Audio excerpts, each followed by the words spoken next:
A very good afternoon to you and thanks for joining us on Joy Newsroom. To a very first story, Cocoa Board CEO Dr. Randy Abe has hit back at allegations that funds meant for cocoa farmers were squandered on vehicles for management, insisting the cars were bought to boost sector operations. The controversy erupted amidst public concerns over resource allocation priorities. There is more in the following report. Sorry, David, I was supposed to mention. Have been secured, they were not acquired. During a press conference in Accra, Mr. Abe, however, clarified that although about 22 vehicles have been secured, they were not acquired for personal use by officials. According to him, the vehicles are part of efforts to strengthen field operations and improve service delivery to cocoa growing communities. The post I saw said that at a time when farmers are not being paid, Cocoa Board has bought 4 Land Cruisers and 110 pickups. But let me address the issue. It is true that we have ordered vehicles. Some of them have started, some of them have been delivered. So on your way here, you would have seen some new pickups. I think about 20 something. 20 of them have been delivered. So it's supposed to be 22 because it is one of them, the very first one. That is what we gave out as the award to the National Best Cocoa Farmer. Dr. Abe also says the regulator is urgently exploring measures to support cocoa farmers as they face mounting economic pressures. Cocoa Board, the Ministry of Finance and Government are working together to find a solution to this issue as quickly as possible. Meanwhile, the deputy spokesperson at the presidency, Shamima Muslim, has blamed the previous government for the current challenges. It's very rich what Fifi Boafo has just done, and that's what they're going to do. They're going to engage in aggressive attack and distortion and the clutching of straws so that they can fudge the matters and remove, scrutiny from what they did. Let me announce and say clearly that they left a debt of 32.9 billion cedis. That is what NPP left behind when they exited. Former Public Relations Officer of Cocoa Board, Fifi Boafo, has responded, arguing that Shamima Muslim does not fully appreciate the real challenges facing Cocoa Board. I find it very, very worrying listening to Shamima, my sister, explaining why we are here. I know Shamima doesn't work at Cocoa Board. She is only stating these information, sharing out this information because she has been briefed. And the worrying aspect is that the true situation has been hidden from Shamima, who is at the presidency.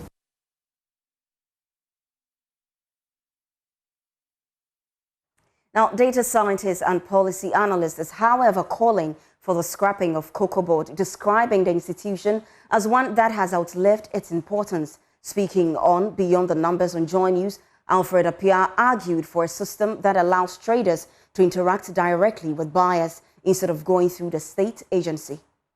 We should have gotten to a point where we would be thinking of basically transitioning away from the Cocoa Board model and having the farmers deal directly with the buyers and selling to whoever they want to sell to. I think that we've created this beast that has so much overhead that essentially we're giving 30%, we are taxing, quote unquote, taxing the farmers 30%. If we have to go by the analogy of 70% of FOB, we're taxing the farmers about 30%.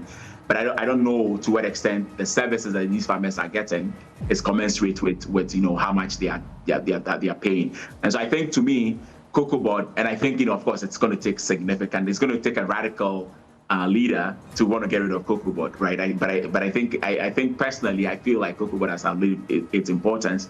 And that the farmers can deal directly with whichever bank that they want. Well, you're still live on Joy Newsroom. Now we'll head over to Ayawaso East, where my colleague Stephen is on standby on ground, counting the numbers for the ongoing Ayawaso East elections. Let's not forget that this election is as a result of the death of the incumbent, that is Honorable Nazir Mahama Toure. And so Stephen will be joining us now via Zoom. Good afternoon, Stephen, and tell us what the climate is at Ayawaso East.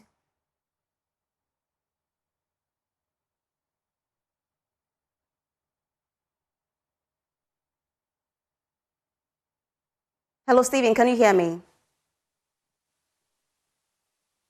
Guarded area, and this will be where all delegates are to be inspected before they enter the voting area to vote.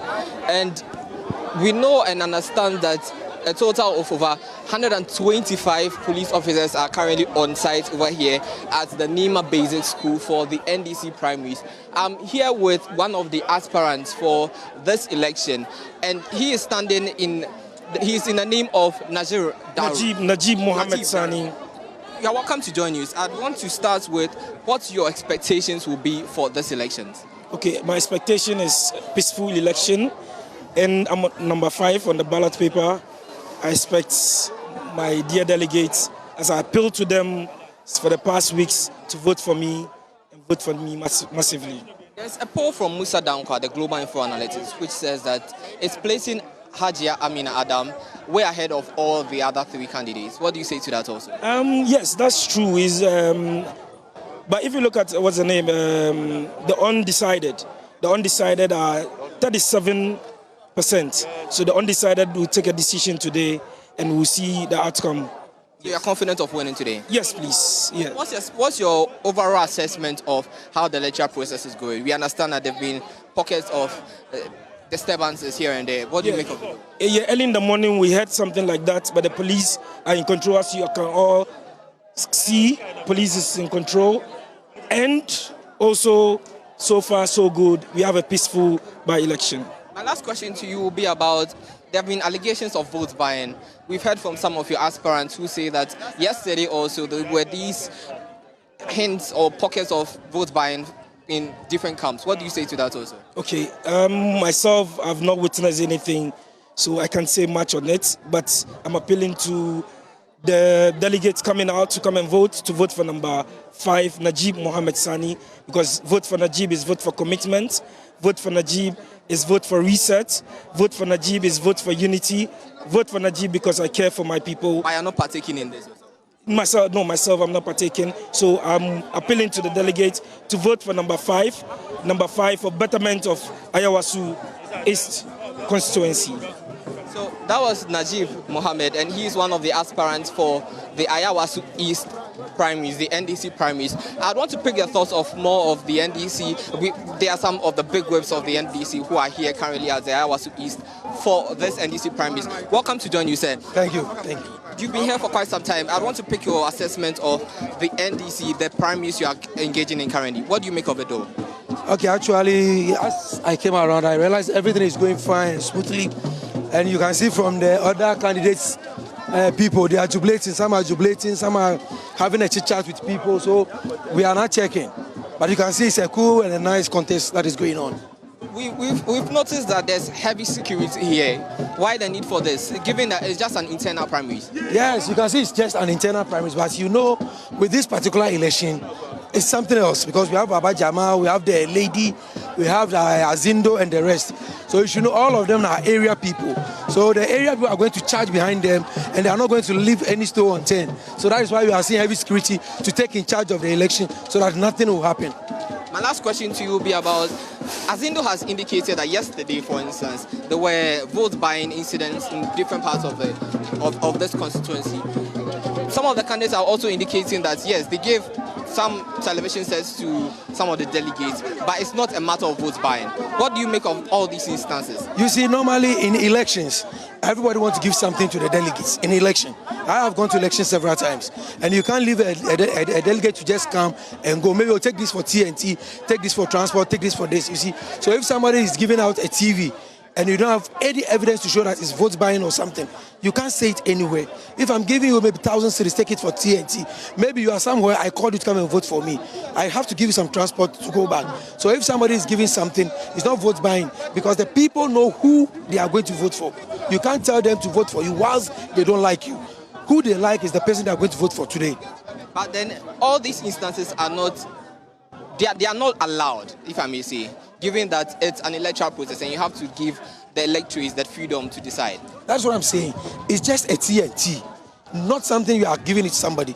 It's a TNT you are giving it to a delegate. Maybe somebody is, let's say, in Accra, working today. Then so please come. He said, I'm leaving my business. Okay, when you come, I'll give you TNT in and out.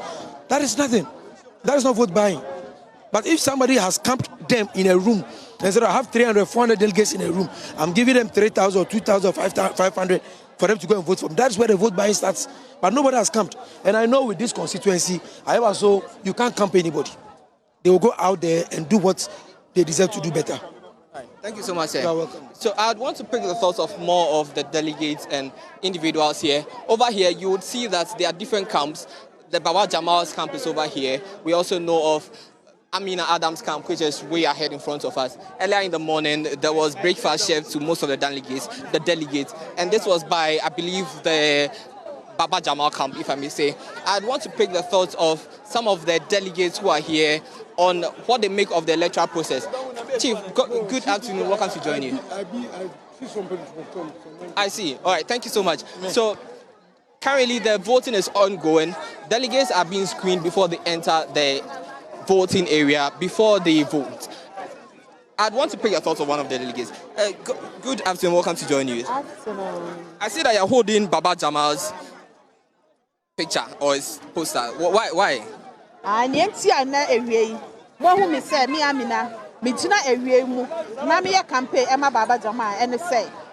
Baba Jamal ye nipa bi a odwen nipa ho.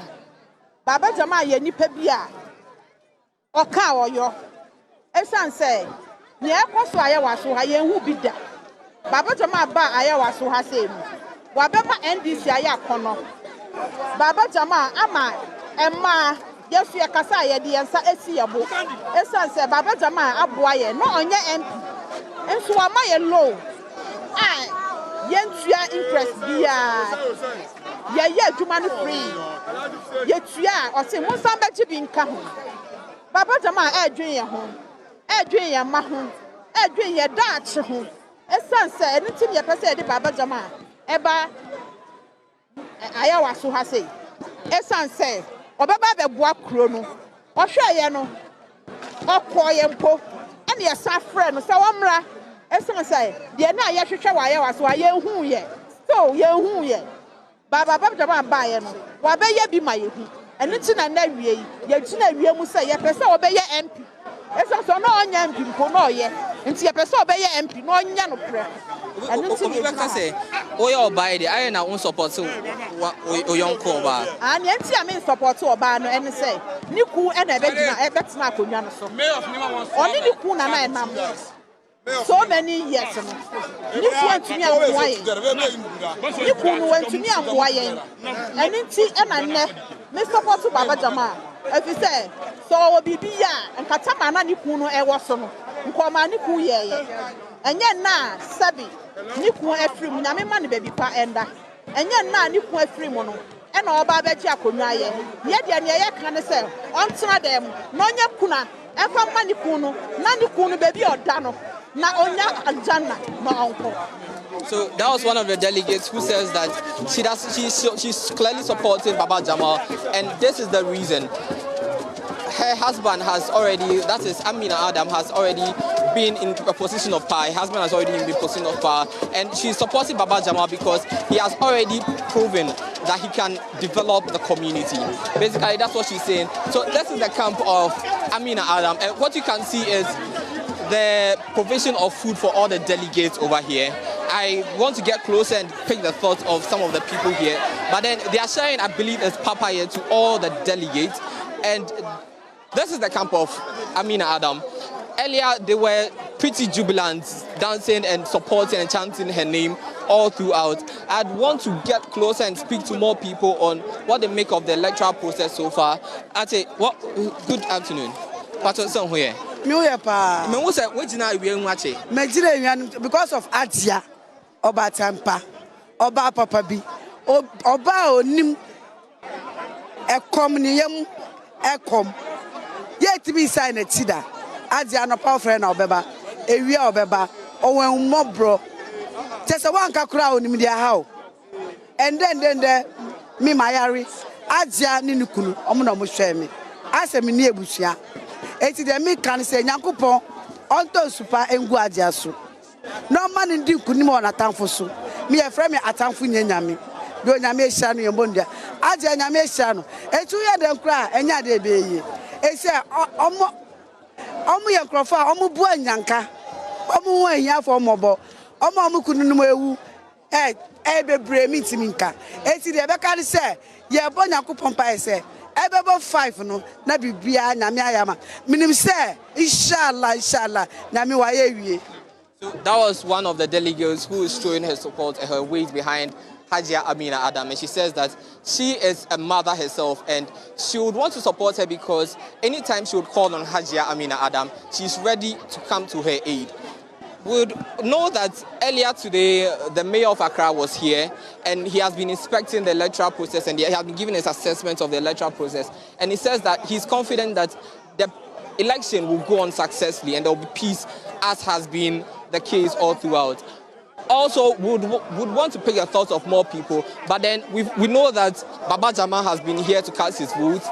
Hajia Amina Adam is yet to arrive here to cast her vote also. However, we know that Najib Mohammed has been here already to cast his vote also. The total expected voter turnout for this area would be 1,012 delegates expected to vote here at the Nima Basic School for the NDC's Ayawaso East parliamentary elections, the primaries. Also, there are about a number of police officers over here. What we understand is that over 150 or 125 to 150 police officers are on grounds currently with police armored vehicles at vantage points all throughout this electoral area for this NDC's primaries. Also, what we know is that the voting is expected to continue it started in the early hours of 9 a.m. all throughout and is expected till 4 p.m. also. I'd go make of the electoral process and the assessment of it so far, what has been done. Auntie, good afternoon, welcome to Joy News. I see you are clothed in the NDC attire. What do you make of the voting process today? What? I make what? What do you think of all this voting, the voting currently? Then I was doing for election and then near cousin. I don't know what I'll say. But yeah. Okay, maybe so. Why now who supporting any? They are support no. Over time. Onu no mundi ani babedi. Onu onye MPpo. Asumdwe ni nipa do. Ni kunu na ye MP. But adia oyema community no eche ni kunu po de. Then oyema community na. Sister no. Oh my God. Why se na fata. Hwe mburwa. Omo chop money. Omo hospital sika. Bibi hawa. Enye una obeko otifo obi anua. I swear she will help you. Wallahi. That woman is can. Or you perfect. Ni kunu adia ni kunu ayemaye no. Se ye dwu po a eni o se ye beda na echi ama oba no. Because that woman or your bad time. Yes. I'll vote to her. If the vote is 3 or 4, I'll vote all to her. What would you want to be done in this constituency if she's been elected as MP? Okay, she told us that obviously school amaye. Osi kanda school no. Nikunu aye project wasu. Opese ombe tuasu. Onya ni se na effort opese yen kwala no. Di omu tinti wolungu omu nifa so no. Opese ondanu omu no omu ndani nipa se na effort. Opese omu nyina nko school. Also school di omu beko no so. Unko my unko school fees or eduaniska. All on yes, I can't keke. Why ye be there into a betty me? Maminu, wallahi, or your bad time, or your bad time, pa, bisami. Yabahani, I just say more delegates no more. Yet, Sikane, TV Nesani, Manusakebi. Manko, but I'm passing media or door, na midi vote to. But I'm passing or much chess animal. The old ten or the old frucotiano. Me a ni money, into ni money, minim no nim, minimadi or bay and Tim vote man. I am passing much chess. Kotia man kotia no chair, Baba Jamal no chair. Baba Jamal no chair, me manko manji. Manji, so be a me manji. Me or na me vote to Enyeska. Me obi antimi to me vote. Me pe NDC. Me sure say obey Juma mami community. I'll vote for you. I see. Thank you so much. So that was one of the delegates, and she attests to the fact that there's vote buying currently ongoing here at the Nima Basic School for the NDC primaries. I'd want to gauge the mood of the thoughts of some of the delegates also. Chief, welcome to Joy News. Address me well. Hey. How will I address you? Mayor of Nima. Don't you see the same mayor? I never knew that we have a mayor of Nima. Only me in Ghana. Only me, apart from Accra mayor, Kumasi mayor. No community as mayor. Only me. Very well. I'll keep that in mind for next time. But then, what's your assessment of the voting currently ongoing here? Come again. What's your assessment of the voting ongoing here? I just came, and the way I see the atmosphere, I love what I see. We are one people. We Nimanians. You get it? All the people who are on the how do you call it? On the bill, they're all Nima people. So today, anybody who wins is Nima that win. You get it? But all of us, everybody has, like, his choice. Because it's been a long time since 1992. To me, Nima deserves better than, like, since 1992. So when you say Nima deserves better, who do you think can ensure that Nima gets the needed things they need? Because when I say Nima deserves better from 1992 is, you see this constituency, it's one of the strong constituency for NDC. You get it? And this constituency harbors the seat of government, where the cabinet sit down and take a decision how to run Ghana. But when they start the development or sharing the cake, then Nima will be the last. That is what I can't understand. Me, as mayor of Nima, I don't speak for NDC. I don't speak for MPP. I don't speak for CPP. I speak for Nima. My interest is this constituency. So who do you think is best fit to help? Among those who stand, for me, my observation and my assessment from first and last, all of them as like their own thing. You get it? If like what I'm thinking, everybody will follow me. If what I'm thinking, everybody will follow me. The late MP, which happens to be my brother, my blood brother. My name is Abdul Fattah Al-Hassan Toure. You get it? He starts his first year and he passed away. Now, it remains like 3 years to go, or 2 and some few months, like 8 months or 9 months to go. You get it? Like, I would love to see my sister, his wife, to continue the work. After she continued the work, you see the 4 of them. Now, everybody can come for the seat. You know why I'm saying so? I'm saying so because the last election, the last primaries, he's the one who won against Baba Jamal, Azindo, and the rest. You understand? He gets his own plan, how he wants to move the constituency forward. People are saying that he didn't do nothing, he didn't do nothing, he didn't do nothing. He did something. All our MPs from 1992, everybody did something. But they're supposed to do more. You get it? They're supposed to do more. But here we are. So for me, like, if I can plead with them and they will accept, but it's too late. Like, they should allow the wife to continue where he left, because last election, she's the one who did all the dirty work and campaign. And people don't know. She's a politician.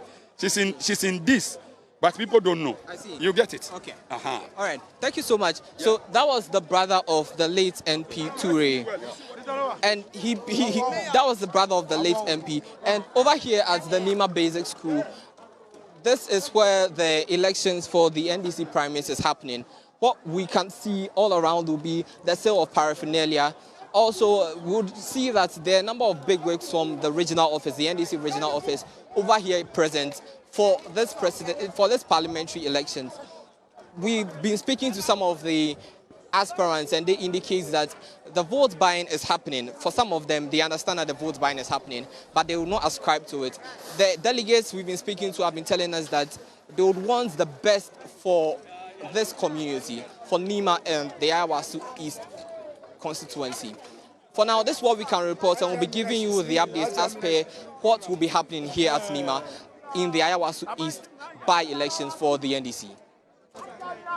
Well, thank you very much, Stephen. And that's my colleague, Stephen Mensah, who is bringing us update from the Ayawaso East parliamentary elections. Now, to another story, the major highlights of President Mahama's 3-day state visit to Zambia were the signing of 10 memoranda of understanding and agreements, as well as his address to the Zambian parliament. Beyond the visa waiver agreement, an MOU was signed between the Zambia Bureau of Standards and the Ghana Standards Authority in the areas of standardization, conformity, assessment, and training. Another MOU was also signed between the Zambia Development Agency and the Ghana Export Promotion Authority, alongside agreements on diaspora cooperation, among others. Addressing Zambia's parliament later, President Mahama stressed that Africa needs and deserves transparent and accountable leadership. He noted that institutions and laws established to fight corruption must be allowed to operate without fear or favor. Maswala Gbagba has this report highlighting some of the key moments from the visit. President John Mahama was received at the Zambian State House by President Hakainde Hichilema. The two leaders exchanged pleasantries before proceeding for an official photo session, followed by bilateral talks. During the discussion, President Mahama noted that Ghana and Zambia face similar development challenges and emphasized the need to strengthen collaboration to address them effectively. We discussed issues to do with the mining industry, like Mr. President said, because both of us have a mining industry that faces the same challenges. We have issues of artisanal mining, small-scale mining, and then we have our issues with the large-scale corporate multinational mining companies. And so we discussed a lot of things about how we can share our experiences in that regard. And so it's something that we're determined to do. We have similar issues with agricultural production and marketing of products across countries. President of Zambia, Hakainde Hichilema, called for deeper cooperation between the two countries, praising Ghana's ongoing reforms in the gold sector as a step in the right direction. For Ghana, the gold sector experience is important for us to avoid reinventing the wheel, Minister of Mines. By the way, my brother, Excellency, I sent that Minister of Mines early on into our government to Ghana to learn a few things. The time has come to now walk through properly the issues that you are confronting in Ghana, large-scale mining, but also small-scale artisanal mines. So I won't waste too much time, but we will cover those issues in more detail. But more important, on how we can avoid, as I said, reinventing the wheel, and really just get on with the work that Ghana has already invested in, which is relevant to us as well. And obviously other sectors, how to deal with multilaterals as we work with them in Ghana, Zambia. It was important to us. On the continent of Africa, my brother and I are part of a team of African presidents that are working on the reform of the African Union, plus the reform of the global financial architecture. Following the talks, the two presidents and their delegations moved to a separate room for the signing of memoranda of understanding and bilateral agreements. In all, 10 agreements were signed, with the most significant being a visa waiver agreement allowing citizens of Ghana and Zambia to visit each other without the need for entry visas. President Mahama then moved to address Zambia's parliament. He advocated for the repatriation and reinvestment of a portion of Africa's vast foreign reserves into African financial institutions. He argues that due to colonial-era arrangements, much of the continent's reserves are held in Western financial institutions, where in many cases they earn little or no interest. He said repatriating just 30% of Africa's foreign reserves and investing them in Africa's own financial institutions would create an immense pool of capital capable of driving rapid infrastructure expansion and accelerating economic growth. As the African Union champion of African financial institutions, I'm leading advocacy for the repatriation and Now, Ghana's parliament turned into a runway of culture and resistance on Friday as members of parliament arrived in colorful smocks, clearly as a message of pride and solidarity following a small section of Zambia's social media mockery of President John Mahama's Fugu attire during a visit to Zambia. Parliamentary Affairs correspondent Kweku Asante reports. When President John Dramani Mahama touched down in Zambia, few imagined that what he wore would spark a continental fashion conversation. Clad in a dark-colored fugu, the president became the subject of a barrage of comments on Zambian social media, many from users who neither understood the cultural significance of the attire nor cared to research. Out of that ignorance, a trend was born. What followed was a spirited, of course, friendly war of words online. Ghanaians rose in defense, not just of their president, but of a cultural symbol. Amid the banter, others seized the moment to market the special nature of Ghana's famed fugu, known simply in English as the smock. Soon, social media timelines were flooded with images, Ghanaians proudly dressed in smocks of every shade and style, turning the mockery into a celebration of identity. That celebration spilled into the Chamber of Parliament on Friday. As though previously agreed, several MPs arrived sporting colorful smocks on both sides of the House, but particularly on the majority side. MPs donned smocks in bold patterns and vibrant colors, projecting not just beauty, but defiance. It was fashion as a statement and culture as a defense. While most of the MPs in the smocks were men, the moment took an even stronger turn when NDC MP for Salaka South, Zuwaira Ibrahima Mohammed, entered the chamber dressed fully in a smock, earning nods, smiles, and admiration. After proceedings, we caught up with some of the MPs as they stepped out of the Chamber of Parliament. The comment is born purely out of ignorance, for lack of a better word. That should be born out of ignorance, because every cultural setting has their unique way of dressing. And so the Indians have a formula. Once you see that particular dress code, you know this is an Indian. The East Asians, they have their dress codes. And so Ghanaians, for that matter, Africans, we must be defined by our unique identity. You just have to pardon ignorance and show them what it is. I believe that in no time they are going to import even our fugu makers to go to Zambia and prepare fugu for sale over there for us. So it's cool. It's cool. This has become like an international trend now. People are talking about it on social media. Do you think there's an opportunity for traders and people who weave these smokes and other things as a country also to catch in on that and then properly market our fugu to the international? Of course, and that is what we are doing. You take advantage of something, even if it comes in a negative way, you try to positive it, you sell it out. It's a matter of branding.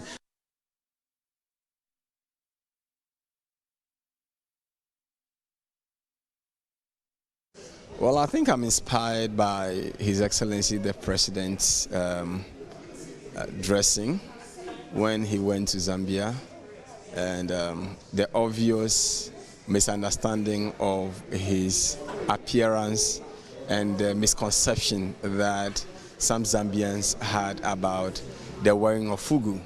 So today I decided to join the president in solidarity to proudly wear my Fugu to show the world how beautiful Fugu can be. You know, today we must learn to seize opportunities when we see one. You know, social media is leading the way today. So if you have a situation where the wearing of Fugu by the president has sparked a global conversation around the Fugu, I believe this is a time that I mean, traditional makers of this dress will take advantage of this.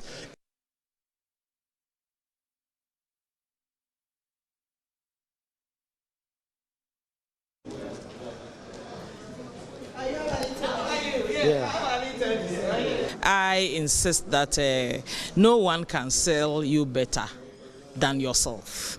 So I'm sure, I don't know if you check my background, you realize I worked at the mission in the UK. For 7 years I was there. And every day I went to work in my Ghanaian cloth. This dress is made from the smoke, the northern smoke.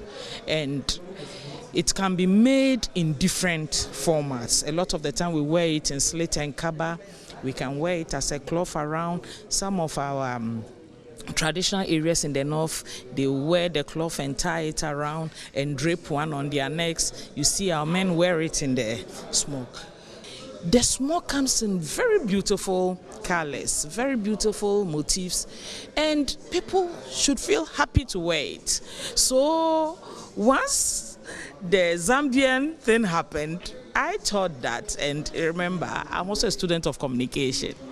So I take advantage of the time and let's promote. And I want to celebrate Ghanaians. Today I came to Parliament not wearing a smoke. I'm wearing a suit and an already made shirt. But of course, it's become such a big trend on social media following the president's trip to Zambia and the comments that followed. Ghanaians have shown over the past few days that they will represent Ghanaian culture, especially when it comes under attack from foreigners who either do not understand or ignorantly seek to mock the culture of this country. And that is why, since the start of this week, and in particular from midweek up until now, Ghanaians all over the place have been wearing their smock, the Fugu, to signal that when it comes to Ghanaian culture, it always comes first. And in Parliament, MPs have been standing firmly on that path. Reporting for Joy News, not in a smock or any African print, but in a suit, which I regret. Kweku Asante for Joy News. Now, Ghana is set to take a bold step in healthcare reform as the government prepares to roll out a nationwide free primary healthcare program starting the first week of April 2026. The initiative is aimed at expanding access to essential health services and easing the financial burden on Ghanaians with valid NHIS cards. Deborah Bedu and Martha Boache has more in the following report. Ghana is poised to make primary healthcare more accessible across the country. Building on the gains of the Mahama Cares initiative, government is preparing to roll out a nationwide free primary healthcare program in early April 2026. The program is designed to bring essential healthcare services closer to communities, ensuring the Ghanaians with valid NHIS cards can access basic medical care without paying at the point of service. It's our expectation that we roll it out as early as possible. We shouldn't go beyond the first week of April. You don't need to necessarily pay anything to access at least a primary health care. All you need is to identify yourself as a Ghanaian. When you have a very strong national health insurance scheme, what it does is that after the free primary health care, that's a primary level, the national health insurance will also help you to assess healthcare be above the primary healthcare level. So primary healthcare, strong national health insurance policy. Now, as part of the preventive measures, you go back to the free primary healthcare, early screening, early detection, sensitization, preventive measures, promotion. That is where our community health nurses at the church compound will be moving to the farms, they'll be moving to the mosques, to the churches, to sensitize the people on the do's and the don'ts, on our information centers in our villages, on our local radio stations, national televisions. So these are all part of the package of the the policies we are trying to roll out to have a very strong and a robust health sector in the country. If we are saying free primary health care, we all know that, our primary health care facilities are challenged. So there's a need for retooling. Government is doing that. We want to retool our health facilities to be able to deliver better services to us. The Health Minister, Kwabena Mintah-Kando, says stakeholder consultations are currently underway ahead of cabinet and parliamentary approval.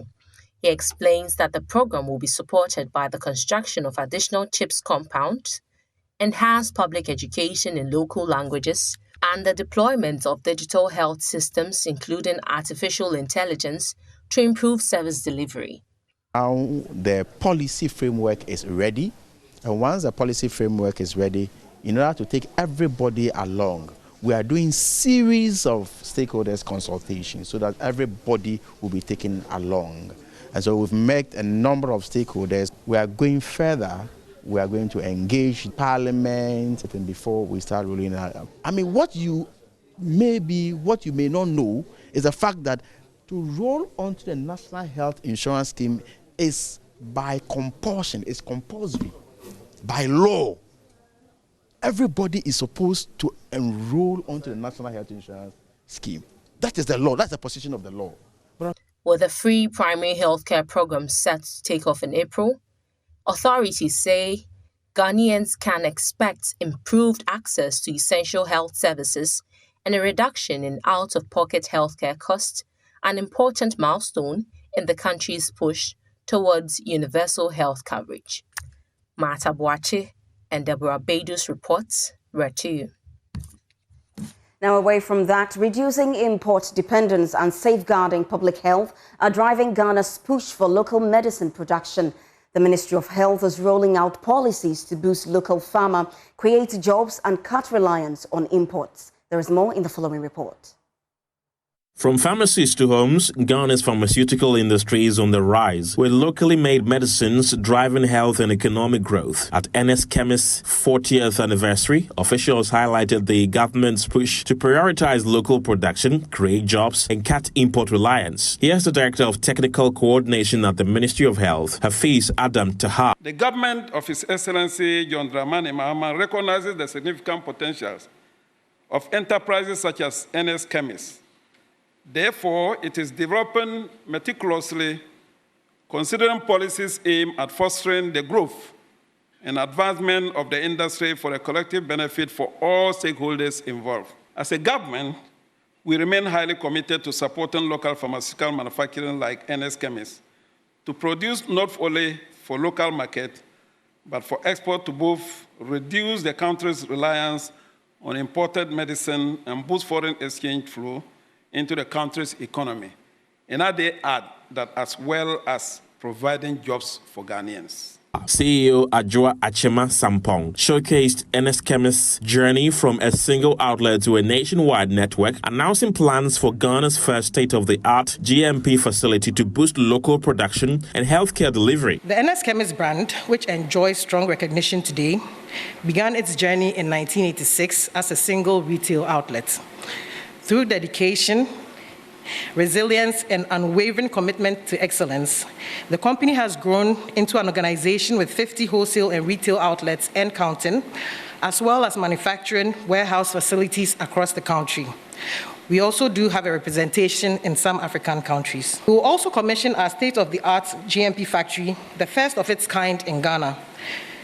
This facility will enhance healthcare delivery across Ghana and beyond, enabling faster and more efficient access to quality medicines. President of the Pharmaceutical Society of Ghana, Dr. Paul Donko, says medicines are a national security issue and local production must be scaled up. Medicines have become a national security issue. Currently, we have 30% capacity in producing our own pharmaceutical care needs as a country.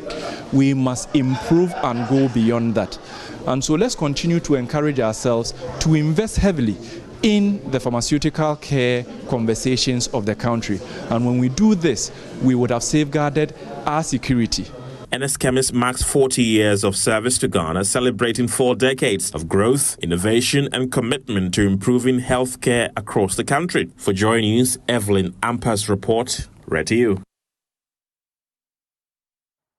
Now, the Gates Foundation has called on African journalists to take a leading role in sustaining progress towards the elimination of neglected tropical diseases, NTDs. The call was made at the 2025 Remaperson Media Forum and Awards held in Benin. The event, which coincided with the commemoration of this year's World NTD Day, took journalists from across Africa on a field visit to a treatment center for people suffering from leprosy and Broly ulcer at the Royal Referral Foundation in Pobe. Emefa Atiamo Eli has more in the following report. Neglected tropical diseases continue to affect more than 1 billion people worldwide, most of them living in Africa. Though preventable and treatable, these diseases continue to deepen poverty, disrupt education, and undermine livelihoods in vulnerable communities. Speaking at the opening of the 2025 Remaperson Media Forum in Benin, the Deputy Director of Advocacy and Communication Program in Africa at the Gates Foundation, Toko Elfik Pule, said the foundation is proud to support Remaperson's work in strengthening journalist capacity and promoting evidence-based, human-centered reporting on neglected tropical disease. Media professionals play a direct role in the success of efforts to combat neglected tropical diseases. Eliminating these diseases is not only a public health imperative, it is also a matter of social justice, equity, and human dignity. No country, no community, and no child should be left behind in the face of diseases we have the tools to defeat. The World Health Organization, also at the forum, reaffirmed its commitment to working with African government, partners and media networks to make elimination of neglected tropical diseases a reality. Dr. Konan Jin is the Benin office country representative. It is a key issue for us to have journalists on board, because without journalists we cannot win this fight against NTDs. It's the good way for me to thank Remaperson for the good work they are doing in Africa. In a symbolic commemoration of the World NTD Day, the Remaperson Network visited the Royal Referral Foundation Center in Pobe, Benin. The journalists drawn from all over Africa witnessed firsthand the conditions of people living with leprosy and Broly ulcer that still carry stigma and long-term social consequences. Oswald Atulo is the director of the Royal Referral Foundation Center in Pobe in Benin. Le bébé, je vais dire directement, le plus petit qu'on a reçu. The baby we received was 4 months old. He began developing bruises around the hip, which later worsened. When the mother brought him, the foot was almost gone and lifeless. Eventually, the father abandoned them. The child was hospitalized for 11 months because he was malnourished. It was beyond our expectation. The oldest patient is 92 years old. Finalement, le papa les a abandonnés. As part of efforts to eliminate neglected tropical diseases, stakeholders at the ceremony say the media's role in telling these stories remain critical to sustaining momentum and ensuring no community is left behind.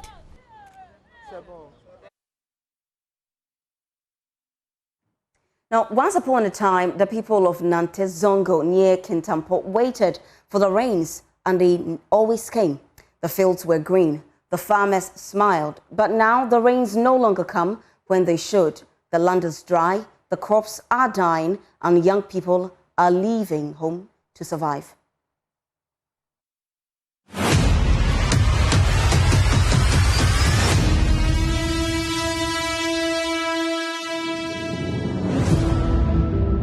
This is Nantes Zongo, where changing weather is not just changing the land, it is changing lives. This is Kojo Boidi. He once grew maize on 30 acres of land, but now his crops have withered under the burning sun.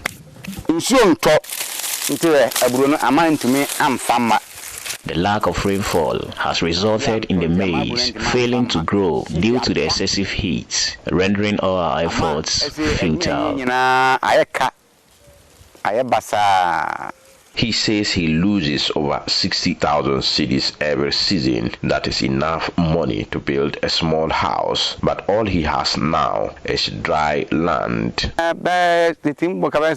600 million. Sometimes I spend nearly 60,000 cedis, yet we derive no benefits from the farming. By now, we should be reaping the harvest and would have had substantial crop of maize. When maize was sown on this land, it produced a bountiful yield. However, as you can see, there is nothing here. This has been the situation consistently.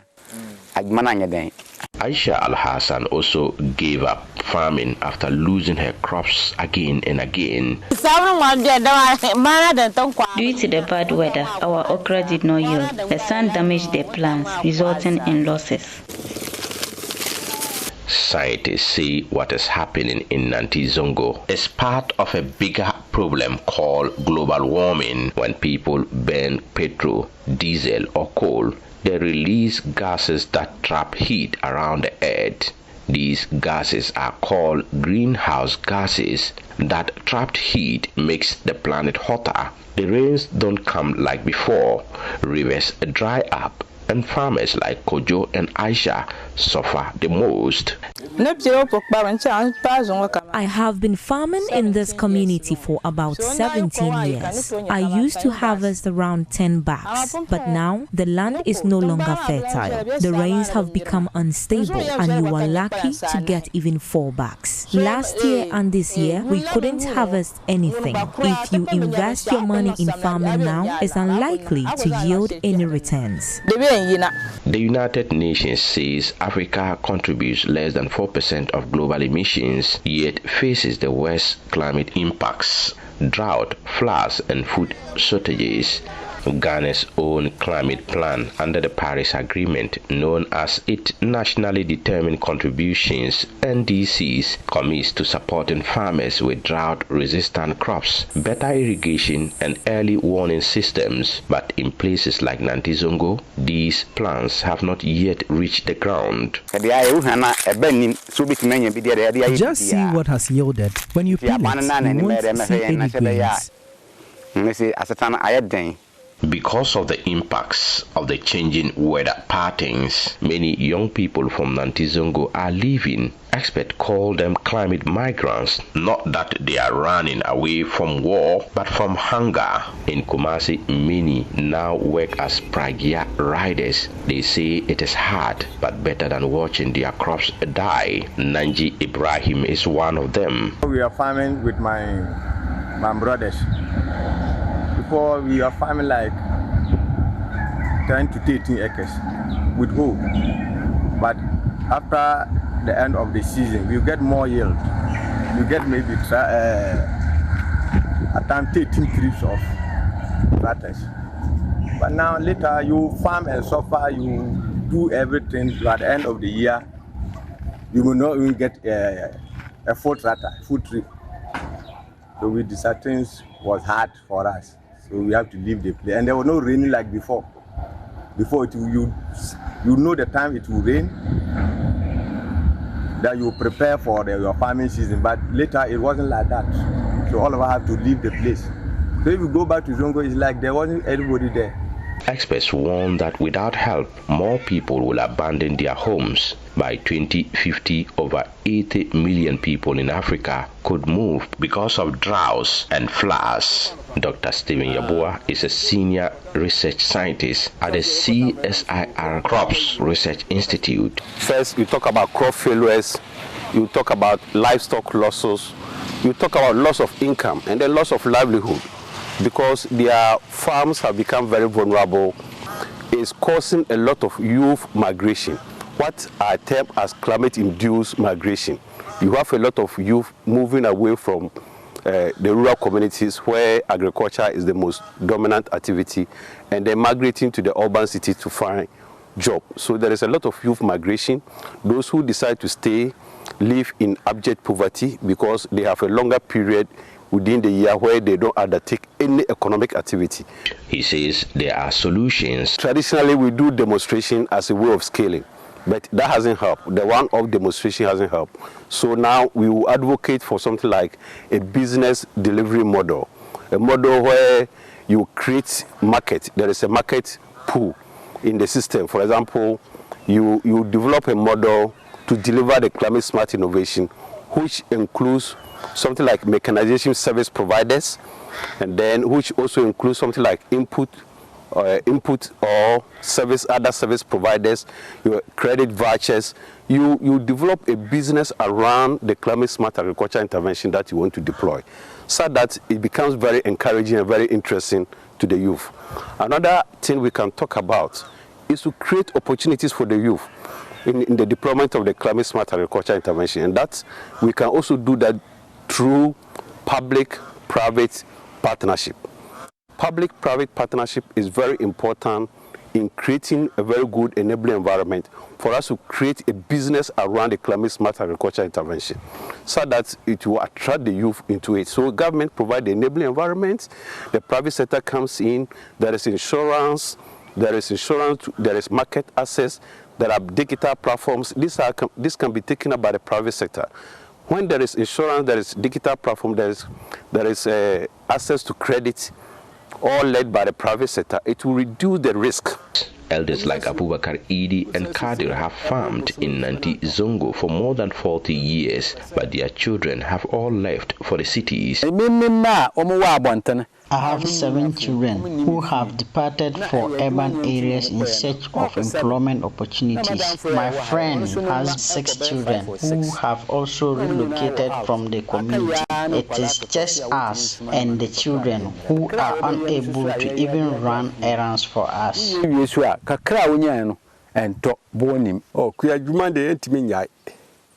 It is imperative that we continue farming, as it is a tradition passed down from our ancestors and a practice we have inherited. Ceasing to farm is not an opinion for us. Should we receive assistance, even in a modest capacity, it will be greatly appreciated. The silence is painful. The land that once fed them is now a reminder of what has been lost. The people say they are not giving up, but they need help. They dream of the day when the rains will return, the farms will grow again, and no young person will have to leave home to survive. For now, they wait between hope and the dry wind. This is a Joy News CDKN University of Ghana C3SS project with funding from Clear R4I Opportunities Fund. A report by Mohamed Nuruddin. Abrono kapese